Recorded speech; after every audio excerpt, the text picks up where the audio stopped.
Hindi ako naniniwala sa TSAMBA, Mr. President. Pero naniniwala ako sa God's will. Mr. President, I move that we transfer from the Call for Order Business to the Call for Special Orders Committee Report number 468 on Senate Bill number 2944. This is the bill amending RA number 11696, the Marawi Siege Victims Compensation Act of 2022. So move, Mr. President. Any objection? There being none, motion is approved. I move that we consider Senate Bill number 2944 under Committee Report number 468. Is there any objection? There being none, the motion is approved. Consideration of Senate Bill number 2944 is now in order. The Secretary will read only the title of the bill without prejudice to inserting into the record the whole text thereof. An amending Republic Act number 11696, otherwise known as the Marawi Siege Victims Compensation Act of 2022. Majority Leader. Mr. President, I move to recognize Senator Ronald Bato de la Rosa, Chairperson of the Senate Special Committee on Marawi City Rehabilitation and Victims Compensation, to deliver the sponsorship speech. Senator Bato de la Rosa is hereby recognized. Thank you, Mr. President. Yesterday, I celebrated my 63rd birthday. And yesterday too, the nation celebrated the 6th Foundation Day of the Bangsamoro. Hindi ako naniniwala sa TSAMBA, Mr. President. Pero naniniwala ako sa God's will. Therefore, as I sponsor Senate Bill number 2944 under Committee Report number 468, amending Republic Act number 11696, otherwise known as the Marawi Siege Victims Compensation Act of 2022. Believe me when I say this is no mere coincidence. The nightmare began on May 23, 2017 when Marawi was thrown into a state of terror. The war went on for over 4 months, with then President Duterte declaring the city's liberation on October 17, 2017. It seems that during a time of war, and perhaps even the months that follow its end, the law wields very little power. When war leaves behind the rubble of destroyed houses and shattered hopes, of what use indeed are words on a page? As an often quoted and translated line from Cicero goes, in times of war, law falls silent. But in a series of legislative acts that culminated on April 13, 2022, our nation, especially the Bangsamoro, showed just how loud the law can be when it offers up itself as a cry of protest, a declaration of support, a covenant of restoration. Sa pagsasabatas ng Republic Act number 11696 o ang Marawi Siege Victims Compensation Act of 2022.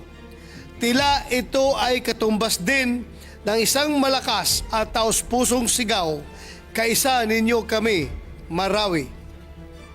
Indeed, this august chamber stands as a living proof that in times of war, the law can and the law must be loud. Pero sabi nga ng mga nakatatanda, actions speak louder than words. At noong sinimula na nga ang implementasyon ng RA 11696, nakita rin natin, lalo na ng mga biktima mismo ng Marawi Siege, na may mga kakulangan ang batas na kailangan bigyan pansin at tugunan. There is always room for improvement, ika nga. Hence, your Senate Special Committee on Marawi Rehabilitation and Victims Compensation has the honor to present Senate Bill number 2944 bearing the following improvements. Una, sa ilalim ng ating proposed bill, Mr. President, dinadagdagan natin ng 64 na barangay, 64 pang barangay ang listahan ng Other Affected Areas or OAA, where At first, there were only 8 barangays listed under OAA or other affected areas. This bill increases that to 72. Ito po ay opisyal na mungkahi ng City Government of Marawi dahil kulang na kulang raw po ang listahan ng mga barangay na nakasaad sa current version ng RA 11696.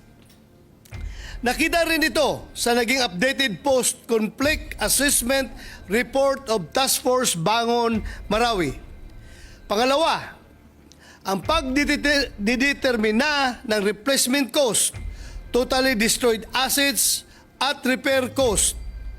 Sa ilalim ng kasalukuyang batas, walang nakasaad na kahulugan ng replacement cost. This was expressed instead in the implementing rules and regulations or IRR. With this bill, we are removing the responsibility from the IRR and placing it within the law itself. The fewer we leave to interpretation, the more decisive our implementation becomes. Pangatlo, Mr. President, ay ang pag-amyenda natin ng Section 15 ng RA 11696, Section 15, Letter A, which deals with the determination of monetary compensation, is phrased as follows. The board shall determine the monetary compensation and award of the lawful owners, whichever is the lower amount or of either the fair market value or the value of its total area. Mr. President, hindi na po natin mabilang ang mga natanggap nating reklamo at hinaing dahil sa mga katagang whichever is the lower amount. If we are indeed to make amends, if we are truly to enable the residents of Marawi to build their property and lives anew, then we cannot sit back and simply hand over that which is lower, that which is less. And so, under this proposed measure, Mr. President, we are deleting the phrase whichever is the lower amount and simplifying it to be the equivalent of either replacement or repair cost. Pang-apat, Mr. President, dahil may dinagdag tayong mga barangay, nagbibigay tayo ng 1-year extension para sa pag-file ng mga bagong claims for compensation. Panlima, Mr. President, ay ang pagsasaad na ang panibagong basihan na gagamitin para sa monetary compensation at award ay magkakaroon ng retroactive effect. With this, those who have received the compensation but with a lower rate applied may have their claim reappraised and evaluated in anticipation of a higher rate of compensation. At ang panghuling amendment na nais kong i-highlight, Mr. President, ay ang pagbibigay rin natin ng extension sa Marawi Compensation Board ng 3 pang taon. Alam nating lahat na hindi madali ang kanilang mandato, kung kaya bigyan natin sila ng kaukulang suporta at tulong. Simulan natin sa pagbibigay sa kanila ng mas mahaba pang panahon sa pag-process, evaluate, approve, and award ng bawat claim for compensation.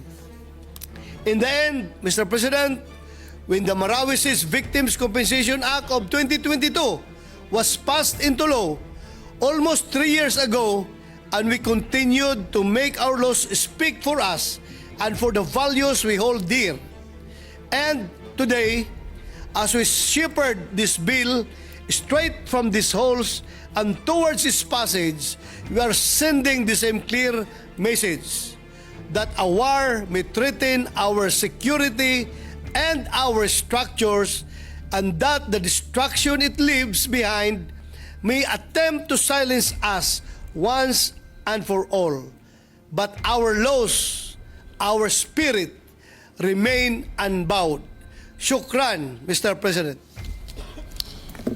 Thank you very much, our dear colleague from Mindanao, the hardworking chairperson of the Committee on Marawi Rehabilitation. Majority Leader.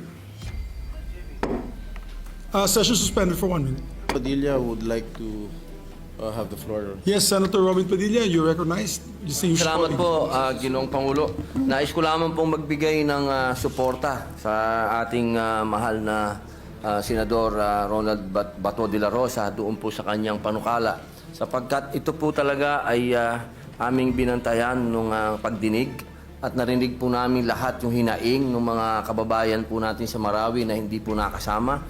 At ito po ay magiging isang malaking kaligayahan sa mga kababayan po natin sa Marawi pag ito po ay naging batas. Sapagkat napakarami po, nabanggit po ng ating mahal na senador yung mga barangay na hindi nakasama. Ito po ay nakita natin ang mga epekto sa kanila nung gera. Kaya ito po ay sinusuportahan ko at ako po ay sumasaludo sa ating mahal na senador, Senator Bato de la Rosa. Maraming salamat po, Ginoong. Maraming salamat po, Senator Padilla. We take note of your manifestation. As a matter of fact, dahil nga sa Marawi Siege, mga kapatid, dyan nagmitsa ang ating Bangsamoro Organic Law dahil sa pangyayaring iyon. Majority Leader.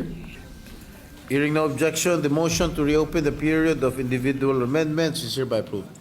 I move to recognize the sponsor, Senator Ronald Bato de la Rosa and Senator Aking, our minority leader, to propose individual amendments. Senators De La Rosa and Pimentel are recognized.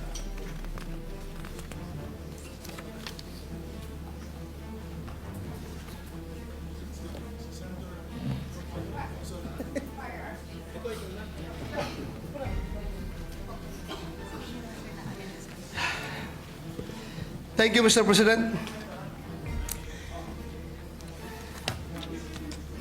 On page 1, line 10 to 14. Before I continue, Mr. President, these are all the amendments from the minority leader. All right. And I was You were tasked to introduce it. was tasked to propose it. introduce them. All right. Thank you, Mr. President.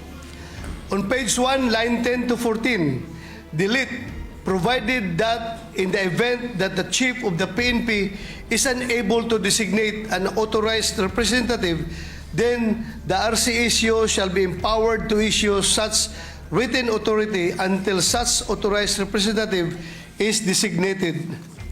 I so move, Mr. President. So that is until up to line 16? 14, Mr. President. 10 to 14. 10 to, do we have the same copy? Yeah, 10 to 16. I stand corrected, Mr. President. Maybe 11 to 16. Yes, Mr. President. 11 to 16. 11 to 16, all right. Any Sorry. objection? There being none, the amendment is approved. On page 6, lines 10 to 23, after the words Service Delivery Act of 2018, delete. In addition to this, the approving authority shall issue a temporary license to operate in favor of the applicant upon approval of the specifications and plans of the manufacturing facility, shooting range, or dealership to be constructed. The approving authority is prohibited from ordering to change, renovate, or modify a newly built manufacturing facility, shooting range, dealership, or a portion thereof, if the construction of the same had strictly followed the building and construction plan submitted to and approved. Such changes shall be made prior to the issuance of the building permit and the actual construction of the facility. I so move, Mr. President. Is there any objection? There being none, the amendment is approved. That's all, Mr. President. No other amendments. Thank you, Mr. President. Thank you, Senator De La Rosa, Majority Leader.